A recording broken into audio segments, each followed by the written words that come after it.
भीष्म द्रोण को यदि धोखे से न मारते तो वह कभी न मरते। बाणों की शैया पर लेटे भीष्म 10वें दिन अर्जुन ने वीरवर भीष्म पर बाणों की बड़ी भारी वृष्टि की।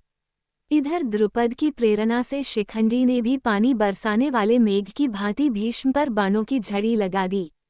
दोनों ओर के हाथी सवार, घुड़सवार, रथी और पैदल एक दूसरे के बाणों से मारे गए। भीष्म की मृत्यु उनकी इच्छा के अधीन थी। जब पांडवों को ये समझ में आ गया कि भीष्म के रहते वो इस युद्ध को नहीं जीत सकते तो श्रीकृष्ण के सुझाव पर उन्होंने भीष्म पितामह से ही उनकी मृत्यु का उपाय पूछा। उन्होंने कहा कि जब तक मेरे हाथ में शस्त्र है तब तक महादेव के अतिरिक्त मुझे कोई नहीं हरा सकता। उन्होंने नहीं पांडवों को सुझाव दिया कि शिखंडी को सामने करके युद्ध लड़े। वो जानते थे कि शिखंडी पूर्व जन्म में अम्बा थी, इसलिए वो उसे कन्या ही मानते थे। 10वें दिन के युद्ध में अर्जुन ने शिखंडी को आगे अपने रथ पर बिठाया। शिखंडी को आगे देखकर भीष्म ने अपना धनुष त्याग दिया। उनके शस्त्र त्यागने के बाद अर्जुन ने उन्हें बाणों की शैया पर सुला दिया। वे उत्तरायण की प्रतीक्षा में भगवान विष्णु का ध्यान और स्तवन करते हुए समय व्यतीत करने लगे।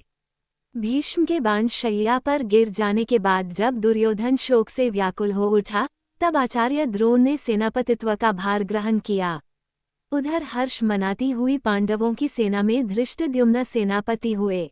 उन दोनों में बड़ा भयंकर युद्ध हुआ, जो यमलोक की आबादी को बढ़ाने वाला था। 13वें दिन के युद्ध में कौरव सेना के प्रधान सेनापति गुरु द्रोणाचार्य द्वारा युधिष्ठिर को बंदी बनाने के लिए चक्रव्यूह पद्मव्यूह की रचना की गई।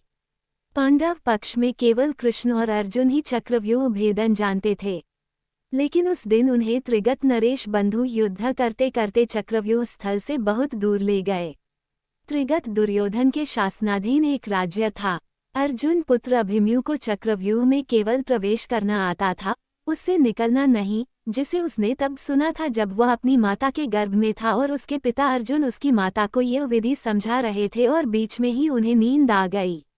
लेकिन जैसे ही अभिमन्यु ने चक्रव्यूह में प्रवेश किया, सिंधु नरेश जयद्रथ ने प्रवेश मार्ग रोक लिया और अन्य पांडवों को भीतर प्रवेश नहीं करने दिया।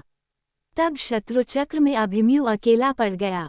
अकेला होने पर भी वह वीरता से लड़ा और उसने अकेले ही कौरव सेना के बड़े बड़े योद्धाओं को परास्त किया, जिनमें स्वयं कर्ण, द्रोण और दुर्योधन भी थे। कर्ण और दुर्योधन ने गुरु द्रोण के निर्देशानुसार अभिमन्यु का वध करने का निर्णय लिया। कर्ण ने बाण चलाकर अभिमन्यु का धनुष और रथ का एक पहिया तोड़ दिया, जिससे वह भूमि पर गिर पड़ा और अन्य कौरवों ने उस पर आक्रमण कर दिया। इस युद्ध में अभिमन्यु मारा गया। युद्ध समाप्ति पर जब अर्जुन को ये पता लगता है कि अभिमन्यु के मारे जाने में जयद्रथ का सबसे बड़ा हाथ है, तो वह प्रतिज्ञा लेता है कि अगले दिन का सूर्यास्त होने से पूर्व वह जयद्रथ का वध कर देगा, अन्यथा अग्नि समाधि ले लेगा। 14वें दिन का युद्ध अविलक्षण रूप से सूर्यास्त के बाद तक चलता रहा और भीमपुत्र घटोत्कच, जो अर्धअसुर था, कौरव सेनाओं का बड़े पैमाने पर संहार करता रहा। आमतौर पर असुर रात्रि के समय बहुत अधिक शक्तिशाली हो जाते हैं।